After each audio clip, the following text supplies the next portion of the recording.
In this video, I'm going to cover these tools over here. This is called the Toolbox in Maya, and these are just super common tools you find yourself using all the time.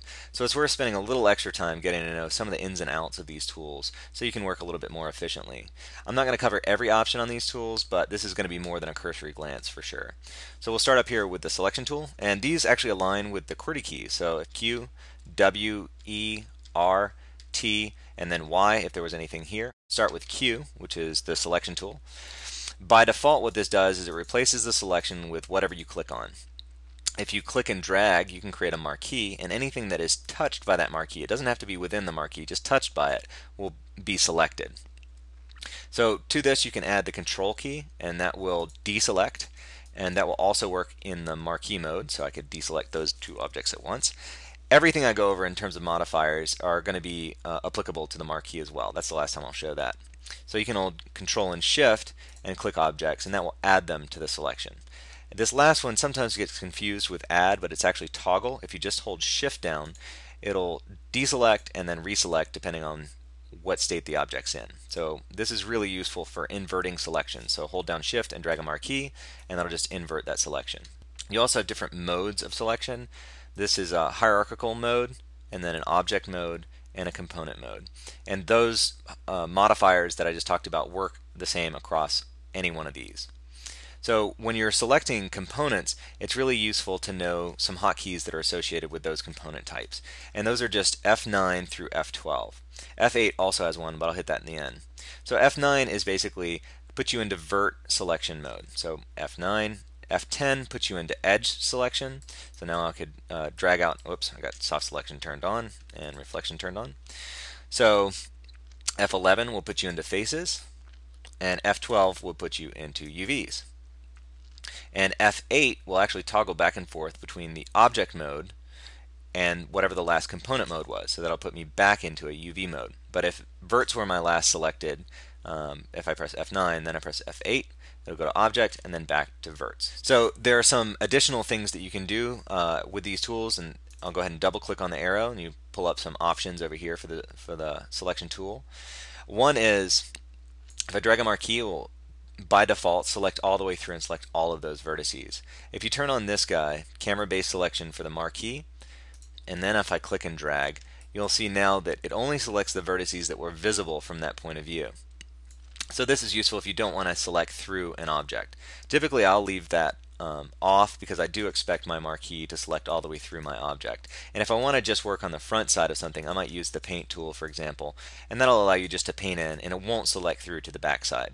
And this paint tool, by the way, will work with any component types, not just vertices. You also have available a lasso selection, so if you wanted to create an irregular area, you can drag out a lasso.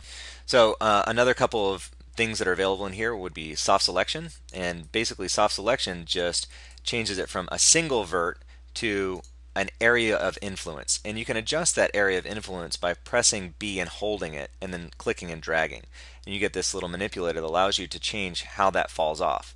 So you can make it a really small area, and then when you were to make a move, it would only influence that small area, or B, click and hold, drag it out, and it will influence a larger area like that. This also has the ability to change the fall off. So right now it's a very soft in and out of that fall off. I could also change this to something like this, and the yellow indicates the areas of most influence, black is least influence, and if it stays its default colors, then it means it's not going to be influenced at all. So now if I pull that, you see how different that is compared to the last one that I showed. So this would be useful in some situations, but for the most part, I think you'll find yourself using the soft fall off for most things here. So this has some different modes as well, and I might as well just cover one so you get a sense of it. This is based on surface right now. If I change this to global, for instance, notice that now that's affecting the cube, even though it's not even on the same object. It just means that this area of influence, this circle that I've drawn out, has influence on all the objects when it's set to this global mode. So there are several different modes you can flip through. I'm not going to go over all of them, but it's useful to take a look there if it's not doing quite like what you expect it to do. So you can also turn soft selection on and off by just tapping the B key. So that's a quick way to get that on and off without having to come in here and mess around with the tool settings. So I'm just going to readjust that fall off down, and then I'll turn that off briefly. So below that is reflection, so I'll just turn reflection on, and notice that it selects the opposite side over here. So right now I'm working across X and I'm working across the object's space, which is what I have to do in this particular case because this object isn't on the world axis. So if you're working across the world axis, you can use that and it would be very faithful. But if you've moved your object off the world's axis, and what I mean by that is, let me just turn the grid back on here. If this cube, for instance, is exactly aligned with the world axis, but this sphere has been moved over, so that's what I mean by not aligned with the world axis, then you want to use the object mode. And then when you make a move, it'll actually change it on both sides and just work in symmetry like this. Most of the time, you're going to find yourself using the x-axis as your symmetry if you're doing characters because you'll have symmetry left to right, but probably not front to back. But if you do, you can do symmetry across y and z. And you can also adjust if it's not picking up quite the right stuff or picking up too much or too little. You can change your tolerances and stuff. So this, I'm going to go ahead and turn on my soft select. And so now you can see that will affect both sides at the same time. Again, very useful for doing symmetry.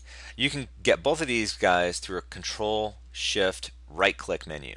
So you see that pulls up reflection, reflection again. That'll turn that off.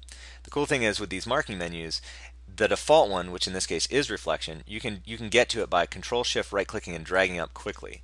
So I don't have to wait for that pop up. So this is a really quick way to turn that on and off. You can just see it getting toggled on and off over here. Same thing for soft selection, Control Shift right click and drag down. Just wanted to insert a few tips on selection that I left out initially. We'll start with edges. This is sort of the most common way to do this. You can double click on an edge to select an edge loop, and that'll work very well across quads. A lot of tools in Maya work very well on quads and not very well on other things. Selection is one of these. If I double click an edge loop this way, you'll see that it'll terminate when it gets into these triangles. The same thing will happen if you have any n-gons. It'll terminate your edge loop. So this only works very well across quads. Another way to do this would be select an edge and then you can press the up arrow and that'll switch you into an edge ring. So it selects the whole ring around the object, and then you can use the up and down arrow keys to shift that edge ring around. You can also add the left or right and that will change that to an edge loop, and then you can move that around with the left and right arrows. So another way to do edge loop selections, if you didn't want to select the entire loop, would be select the first edge and then shift click the second edge, and that'll give you a start and end point. Now that same thing works with vertices. So if I select a vert here and then shift click an adjacent vert, it'll select the whole ring. If I select a vert and then I shift click a non-adjacent vert that's on the same loop, it'll just do a start and end selection. Same thing works with faces. So an adjacent face, shift double click gives the whole loop, and then a shift double click on a non-adjacent same ring or loop will give you sort of a start and end here. Now the last thing to note is there's a whole selection menu here, and what I use in this more often than anything are grow selection, shrink selection, and then convert selection. So all these conversions are very handy, and there are nice shortcuts in here that I use all the time for that. So I'll select just this one vert here, and then I'll Control F11 to switch that to faces. Basically what it is Control and whatever component F key that would be. So if you wanted to do Control F9, that'll select all the vertices. If Control F10 will select all the edges, and you see that it's anything that touches it. And then Control F11 will switch you back to faces. And then Shift period will grow that selection, Shift comma will shrink that selection. So that's a good overview of the selection tool. I got a little bit into move tool, so I'm just go ahead and continue down with the move tool now. So some important things to know about the move tool are, by default, and I'll just do this at the object level here, you'll be in object mode for your movement. So I'll just go ahead and rotate this guy to show you what that does. And actually it looks like my last setting was actually on world. So I'll set this back to object. By default you should see this, so that now my object's up is always pointing like this. And this might be a little bit clearer actually to do with something like a cone, because it actually has a point. So I'll rotate that, and now you can see that that will move right along that point. So I can sort of shoot that down a line or something like that. But you also have a world axis. Should you need it, you can align that to a world axis. Or even potentially, if you, for whatever reason, needed to move this object in what's seemingly sort of an odd angle. Let's say, for instance, this was set up as an angle that this thing needed to sit directly against or something. Then what I could do is I could set to edge, and that's going to set a custom axis for me here. I'll just grab the edge and select that, and now notice that that will now move exactly along the line of that edge right there. So just another good thing to know about when you need to move objects in a particular way. Object is the default and probably what you're going to find yourself using most of the time, but it's good to know that the other guys are there as well. The other thing that's important to know about the move tool that sometimes gets overlooked is when you're moving in a perspective view, your object will actually move on all three axes most likely. So notice over here in the channel box, all three of those are updating whenever I move this object around. That's because this manipulator is allowing me to move in a plane that's basically perpendicular to the direction the camera is looking. So if I went back to my foreview here in the top view, if I move this, now watch over here in the channel box, as I move this thing around, now notice only X and Z are being changed because I can't change Y because I'm looking down the Y axis. Same thing would happen here. I'd get Y and X update, and same thing for the side. But in the front, the plane that I'm working on is actually perpendicular to the direction I'm looking with this camera, which is not looking down any particular axis, which is why I get all three of these values change. This trips people up in the beginning quite a lot because they think they have something positioned really well. Let's say for instance I'm trying to align this with this the end of this cube here from this perspective. Like, well, that looks pretty good, I got it. And then you tumble around, you're like, oh wait, it's nowhere near where I thought it was. Perspective can be really tricky, so it's a good idea to work in your orthographic views when you're doing modeling, but there are some helpful things you can do over here with the move tool. One is just use one axis at a time. So you can sort of move this around just on the X or on the Z or on the Y or whatever. Another thing you could do is you can control click on an axis if you don't want that object to move along that axis. So if I control click on the X axis, watch what happens to this center square. It becomes aligned with the Z and the Y here. So now as I move this thing around, it's only going to update on Y and Z. So now you'll see over here in the channel box, you only get a Y and Z update. So you can do that to any axis, and whenever you want to get back to moving along the perpendicular plane to the camera, you just control click on the middle. So that's a really useful thing for making sure you can control exactly where objects are going. Another good thing to know about with moving is snapping. So you can snap to the grid, to curves, or to vertices. These other two guys, view planes and then live objects, are also useful but not quite as common, so I'm just going to cover these first three here. So basically with this, if you click one, then you just be stuck to that mode, and you'll see that the manipulator will actually change from a box to sort of a circle, and that way you know you're gonna be in some sort of snapping mode. But you can also get these through X for grid, C for curve, and V for vertex. So if I hold down V and snap, it'll just snap directly to that vertex. And in this case, it's probably not quite how I'd want it to be aligned. Maybe I would want it to be aligned exactly with this point or something. So I'm going to just go ahead and flatten this guy out. I'm going to press D to get me in pivot point mode, and then V, and I'll snap that up to the top. So now this object's pivot point is on the very tip there. So now if I hold V and snap there, it'll snap align that perfectly. So now this exactly connects to that vertex there. So it's very useful in modeling to be able to snap around wherever you need it to snap. Snapping also works at the component level. So let's say, for instance, I wanted to flatten out one end of this sphere, for example. So maybe what I'll do is just make a selection there. And that was sort of a little bit of a rough selection. Again, this is the sort of thing that you can probably do a little bit more efficiently from an orthographic view. So I'll just make that selection, go back to perspective. So now I have a nice clean selection. So as I pull this out, everything will work fine. If I want that to flatten back to be perfectly flat, so that this just sort of turns into a cap here, then what I can do is I can move this temporary pivot point. So again, I'll hold D and then I'll press V, and I'll snap that to the end. And the way it works is you got to move your cursor over the vertex that you want it to snap to. So then I'll hold V again, and this time move over this vert. And in this case, it didn't flatten out the way I expected it to. And let me go into the tool options and show you why. So there are two reasons why that might not work. I'm just going to undo it one.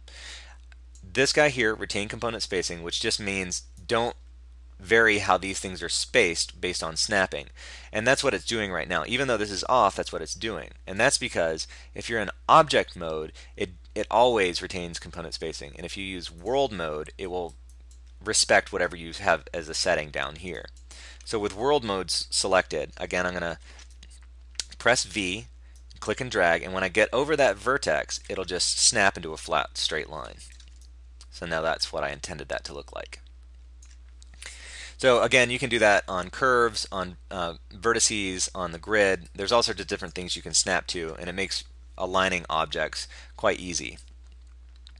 So in the rotate tool, there's not really anything that I feel like I have to do. It is important to sort of know that you do have the different modes, much like you did in the move tool. So you could use a world mode or a gimbal mode, which I'm not going to get into gimbal in this video either. Another thing to know about is there is a discrete rotate. So if you wanted to rotate steps of 30 degrees, then you could do that, and that would just snap that object to just hold those particular degrees, whatever you hit. So that's fine for rotation. Scale, too, not too much to go over here. A lot of the same options as the move tool, with the exception of this is nice to know about. If you scale from the middle, you get a uniform scale, but if you control click on an axis, it means scale the other two axes and not the one that you control clicked. So it just means don't scale the one you did. And this is really nice for maintaining volume if you're doing squash and stretch. So what you would do, for instance, might be stretch it out in this direction here and then hold control down and squash it down in those other two. That's a good way to maintain volume because you get the same shift on in this case, Y and Z. So it offsets whatever you did in your stretching. So that's probably enough again for scale. You can do much of the same stuff I showed with the move tool with that guy as well. This fella here, this is the universal manipulator, and this is a new addition to Maya and a welcome one. So this guy, the way it works is you can actually pivot your object around any one of its sort of bounding volume edges. So if I click this, it's going to use the opposite edge as an axis, so now I could pivot around that really easily. And it's got some nice numeric functionality too. You can do it interactively like I just showed, or you can click, and when you click it'll say how do you want to rotate that. I just say 45 degrees, and there I get exactly a 45 degree change. It also gives you a little extra information. It might be hard to see in the screencast here, but it shows you exactly how long things are. So if I wanted this to be 3, I could just stretch that out a little bit to make it exactly a bounding volume of 3. I can move this thing around. And if I can just click on an axis, I can move it an exact number. So maybe -1, just move that down. And it also allows multiple objects. So you couldn't do this sort of change unless you group these guys with another tool. So if I wanted to rotate this, so I could, let me just go ahead and do this interactively. So I'll just click and rotate. So now you can see I can rotate all 3 of those objects and retain their relative spacing, but without having to group them or anything. So that's a nice fast tool to be able to do something like that. You can also do scaling if you click and drag here. If you hold shift, it'll constrain proportions. So basically this tool combines your move, your rotate, and your scale. It only works on objects. It doesn't work at the component level. You can do some extra stuff with this that you can't do with the regular tools. Like if I were to grab a rotate tool and rotate, they're all just going to rotate around their own axis, their own pivot points. But again, with this guy here, if I was to do those rotations, I can just grab it and rotate around any one of those bounding areas that I wanted. So they're both good in their own right, and just good to know about in general. This soft mod tool is a very useful tool, but it's not nearly as ubiquitous as the rest of these guys. So I'm not sure why that found its way into the toolbox. I think it was much more useful before soft selection was added to Maya, but at this point it really doesn't need to be here, so I'm just going to skip it for now. This guy here, the show manipulator tool, is useful for a number of different things. The first case would be if you had an object that had some extra attributes. So let me go ahead and just select that. So by default, as I move this thing around, I'm just going to get the regular manipulators. But cameras also have an extra functionality built in that you get when you do show manipulators, which again is the T key. So if I press T, now I can move this thing around and see that's an aim. So this is where this camera is actually aiming. So I could put that here, and then I could reposition my camera however I wanted to, and it's always going to look at that object. Even though this isn't a camera and aim, the camera has this functionality built into it. So that's one instance of how to use or where to use show manipulators. Another would be, let's say for instance I did an extrusion on this, This is a manipulator. So this extrusion tool actually has this manipulator, which allows me to do all sorts of different stuff to this. If I were to click off this, then if I wanted to make a change to what I did with that extrusion, then I need to use show manipulators. So you click that and it doesn't do anything by default. What you need to do is you have to come over to the channel box and find that piece of history you're interested in changing. So I'll click on the extrude face, and there automatically you'll get your manipulator back, and then you can sort of futz with that however you wanted to. So this is useful for a number of things as well. The last slot down here, and the last thing I'm going to talk about, is the last tool used. So anything that says tool as a menu option will appear down there. So let me just do an insert edge loop as an example. So I'll drag that, and now you'll see over here I have an insert edge loop that I can quickly access either by clicking it here or by pressing the Y key. So in this case, if I didn't have that selected down there and I just press Y, it'll just get me back to that mode, and I can just add in edge loops. So it's just a quick way to re-access the last tool that you used. And incidentally, you can press G to repeat the last action, and basically anything that doesn't say tool is an action. So G will repeat the last action, Y is put you back in the last tool you used.